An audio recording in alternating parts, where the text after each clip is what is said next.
అందరికీ నమస్తే. తెలంగాణ రాష్ట్రంలో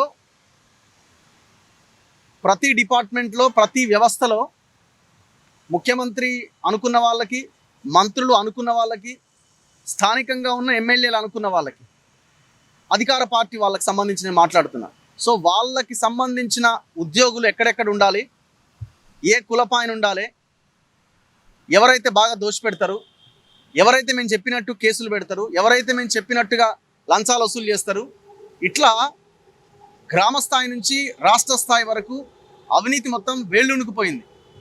అసలు ఎంత భయంకరంగా ఉందంటే మనం ఇవాళ రేపు ఏ ఆఫీసర్ని పట్టుకున్నా 100 కోట్లు బయటకు వస్తున్నాయి. అయితే రీసెంట్గా నిన్న మొన్న జరిగిన ఇన్సిడెంట్స్ గురించి మనం మాట్లాడుతున్నాం. ఈ ప్రెస్ మీట్ పెట్టడానికి కారణం కూడా ఒక ఇద్దరు సర్కిల్ ఇన్స్పెక్టర్స్ని, భూపాలపల్లి సిఐగా ఉన్న మల్లేష్ యాదవ్ గారిని, భూపాలపల్లి జిల్లా చిట్యాల సిఐగా ఉన్న మల్లేష్ యాదవ్ గారిని అండ్ జూబ్లీహిల్ సిఐగా ఉన్న ముత్తు యాదవ్, ఈ ఇద్దరిని ట్రాన్స్ఫర్ చేశారు. కారణం ఏంటి అంటే 2 కేసులు ఉన్నాయి ఇందులో. సరే, పోలీసులు ప్రభుత్వం ఏమంటుందంటే జనరల్ ట్రాన్స్ఫర్స్ అంటది. మీరు అదే అంటారని మాకు తెలుసు, ఎందుకంటే మీరు అది మాత్రమే అంటారు. ఎందుకంటే మీరు తప్పును ఒప్పుకోరు కదా ఎట్లాగో. ఈ ఇద్దరు బీసీలని, దట్టు యాదవ సిఐలని, యాదవ పోలీస్ ఆఫీసర్లను ట్రాన్స్ఫర్ చేసింది. మీరు ఒక్కసారి గమనిస్తే ఒక్కొక్క కేసుని మనం చూద్దాం. ఫస్ట్ భూపాలపల్లి జిల్లా చిట్యాల కేసు చూద్దాం.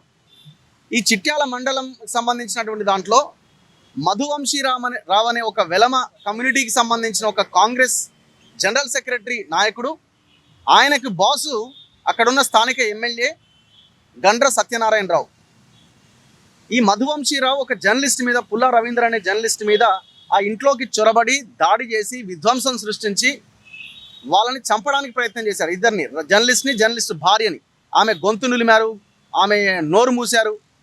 సో నానా బీభత్సం చేసి కులం పేరుతో మాదిగా లకారంతో మాట్లాడి దాదాపు ఒక 10 మంది ఆ కుటుంబం మీద అటాక్ చేశారు. ఈ ఘటన జరిగిన తర్వాత అంతా సైలెన్స్. లోకల్గా ఉన్న జర్నలిస్ట్ సంఘాలు కొంత పోరాటం చేసినాయి, కొంతమంది లీడర్ సంఘాలు కొంతమంది పోయి ఇష్యూని కొంత బయటికి తీసుకొచ్చారు. దాని తర్వాత ఆ ఇష్యూ సద్దుమణుగుతుంది అనుకున్న సమయంలో మనం ఎంటర్ అయిన తర్వాత మళ్ళీ లైవ్లోకి వచ్చిన సమస్య మళ్ళీ ఆ రాష్ట్ర స్థాయిలో ఒక చర్చకు దారితీసింది. అక్కడ మనం పోయినప్పుడు ఎవరి గురించి మాట్లాడినాం, ఎవరు ఇందులో నిందితుడు మధువంశీరావుని ఎందుకు అరెస్ట్ చేయలేదు A1గా పెట్టిన తర్వాత? ప్రధానంగా ఇందులో ఉన్న ఇద్దరెవరు, ఎమ్మెల్యే, డిఎస్పి సంపత్రావు. ఎమ్మెల్యే బాగానే ఉన్నాడు, డిఎస్పి సంపత్రావు బాగానే ఉన్నాడు. ఇవాళ ఆ స్థానికంగా ఉన్న సిఐ మీద వేటు పడ్డది. జనరల్ ట్రాన్స్ఫర్ అని అంటారు వీళ్ళు. మళ్ళీ ఆయన 2 ఏళ్ళు అయింది వచ్చి ట్రాన్స్ఫర్ అంటారు. ఇప్పుడు అది SC/ST కేసు, మర్డర్ కేసుతో పాటుగా పెట్టింది SC/ST కేసు. ఇంకా సిఐ అతన్ని A1గా చేర్చిండు. ఎవరిని? మధువంశీరావుని. మల్లేష్ యాదవ్ ఏం చేసిండే A1గా చేర్చిండు. SC/ST కేసు డిఎస్పీ పరిధిలోకి వస్తుంది. మరి సంపత్రావు ఎన్నేళ్ల నుంచి ఉన్నాడు అక్కడ భూపాలపల్లి డిఎస్పీగా? దాదాపుగా 6 సంవత్సరాలు. 2019-20 నుంచి మధ్యలో ఒక 1.5 ఇయర్ రాములు అని ఇంకొక ఆఫీసర్ వస్తాడు. దాని తర్వాత మళ్ళీ ఈయనే ఎంటర్ అవుతాడు. మరి భూపాలపల్లికి సంపత్రావుకున్న అవినాభావ సంబంధం ఏంటంటే కులం. ఇక్కడ కులం, ఇక్కడ కులమే. యాదవ్ మల్లేష్ యాదవ్ది యాదవ కుటుంబం కులమే ఇక్కడ బాధితుడైండు. ఆయన మీద వేటు పడ్డది. వెలమ ఆయనకు సంబంధించిన సంపత్రావు మాత్రం 6 సంవత్సరాలకు పైన ఆయన పదవిలో కొనసాగిండు. అక్కడ కులమే, ఇక్కడ కులమే. సో ఎందుకైనా కంటిన్యూ అయ్యిండు? అన్ని లావాదేవీలు, వ్యవహారాలు ఆయన ఎమ్మెల్యేలు చెప్పినట్టుగా, అక్కడున్న ఆ వెలమ కారిడార్ చెప్పినట్టుగా ఆయన పనిచేస్తాడు కాబట్టి ఆయన ఇక్కడ పెట్టుకున్నారు. ఇప్పుడు SC/ST కేసుకు బాధ్యులు ఎవరు? డిఎస్పీ. మరి ఇక్కడ ఎవరిని సస్పెండ్ చేయాలా? 6 ఏళ్ల నుంచి ఉన్న డిఎస్పీని సస్పెండ్ చేయరు, చివరికి సిఐ మీద వేటు పడుతుంది. అంటే జనాలకు చెప్పుకోవాలి కదా, మేము కరెక్ట్గా ఉన్నాం, మేము లా అండ్ ఆర్డర్ కరెక్ట్గా పెట్టినాం కాబట్టి సిఐని సస్పెండ్ చేసినాం. అసలు సంబంధం లేని సిఐని సస్పెండ్ చేశారు. అన్ని సంబంధాలు ఉన్న డిఎస్పీని, ఎమ్మెల్యేని పక్కన పెట్టారు. ఇప్పుడు ఎమ్మెల్యేకి కూడా ఆ పదవి నుంచి కూడా వీకాలి. నేను ఎమ్మెల్యేని, జనాలు నాకు ఓట్లేసారంటే జనాలు ఓట్లేసినప్పుడు జనాల కోసం పనిచేయాలి. జనాల కోసం పనిచేయకుండా ఇట్లాంటి డిఎస్పీ సంపత్రావు లాంటి పోలీస్ ఆఫీసర్లను పెట్టుకొని ఇట్లాంటి కింది స్థాయి అధికారుల మీద కేసులు, వేటు వేయడం, అదే వేటు మీన్స్ జస్ట్ లైక్ అది కూడా అట్లాంటిదే. మేము అనుకోవడం సస్పెండే వేటు అని అనడం ఇది కూడా దాని కిందకే వస్తుంది. ఆయన ఆర్ఐన్లో ఎట్లుంటాడు, సిఐ ఆయన ఎట్లా ట్రాన్స్ఫర్ చేస్తారు?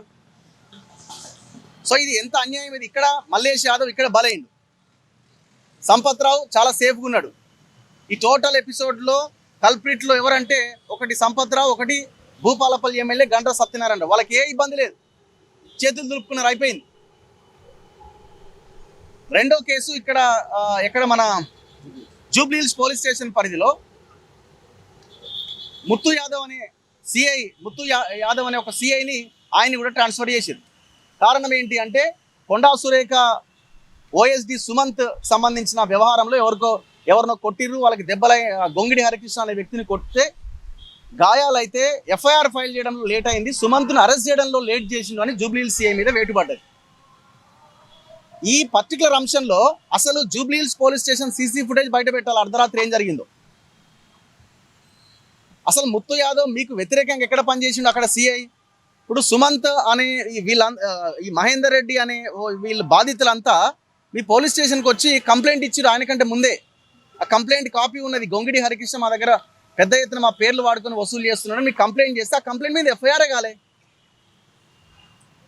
కాలేదు. ఇప్పుడు ఇందులో ఈ ముత్తు యాదవ్ని సిఐని ఇరికిచ్చి ఆయన మీద ట్రాన్స్ఫర్ చేసి ఎప్పుడు వచ్చింది ఈ ముత్తు యాదవ్? సస్పెండ్ చేశారు. ఇక్కడ సస్పెన్షన్ ఏకంగా, ట్రాన్స్ఫర్ ఏమో అక్కడ, ఇక్కడ సస్పెన్షన్. సో ఈయన ఏకంగా ఈయన చేసిన తప్పేంది అంటే సుమంత్ను పట్టుకోవడంలో ఫెయిల్ అయిందట. సుమంత్ను పట్టుకోవడంలో ఫెయిల్ అయిందని, అరెస్ట్ చేయడంలో ఫెయిల్ అయిందని సస్పెండ్ చేశారు. మీరు చూడండి, ఆయన వచ్చింది ఎప్పుడు? జూలైలో వచ్చిన ఆ ముత్తు యాదవ్. ఇది కూడా కుట్రనే.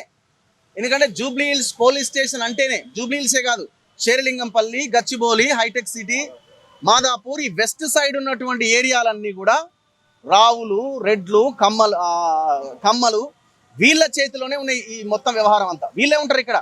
ఈ లా అండ్ ఆర్డర్ పెద్ద పెద్ద పోస్టుల్లో ఉన్నతాధికారులు, ఆఫీసర్లుగా వీళ్ళే కొనసాగుతారు. మీరు చూడండి, లెక్కలు తీయండి. మీరు జూబ్లీహిల్స్ పోలీస్ స్టేషన్లో ఎవరన్నా బీసీలు ఈ మధ్య కాలంలో ఉన్నారా? ఇగో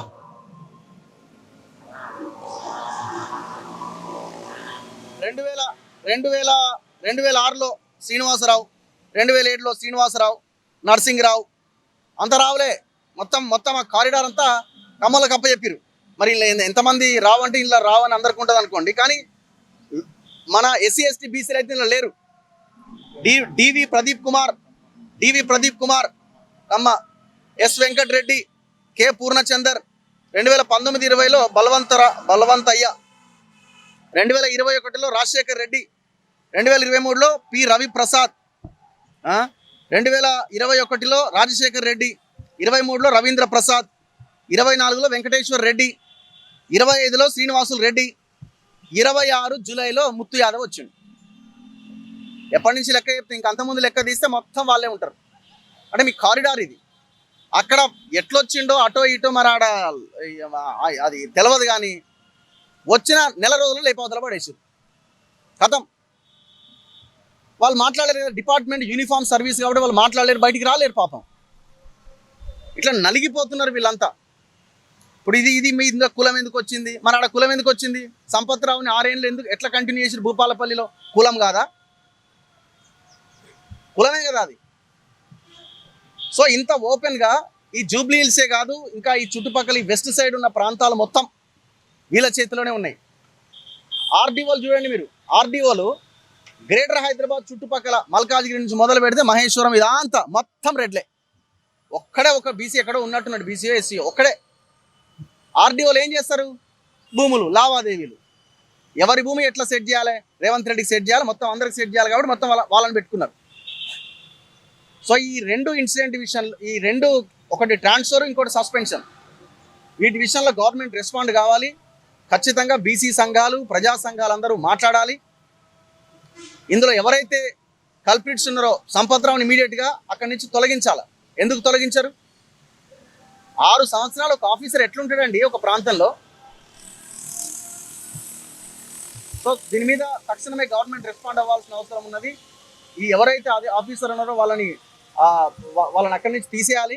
అండ్ దాంతోపాటు జూబ్లీహిల్స్ పోలీస్ స్టేషన్లో ఆ సీసీ కెమెరా ఫుటేజ్ ఏం జరిగింది, అసలు గొంగిడి హరికృష్ణ అనే వ్యక్తి రాత్రి అంతా పోలీస్ స్టేషన్లో ఉన్నాడు అంటున్నారు. మరి ముత్తు యాదవ్ చేసిన తప్పేంది? ఎందుకు ఆయన్ని సస్పెండ్ చేశారు? ఇవన్నీ బయటికి రావాల్సిన అవసరం ఉన్నది.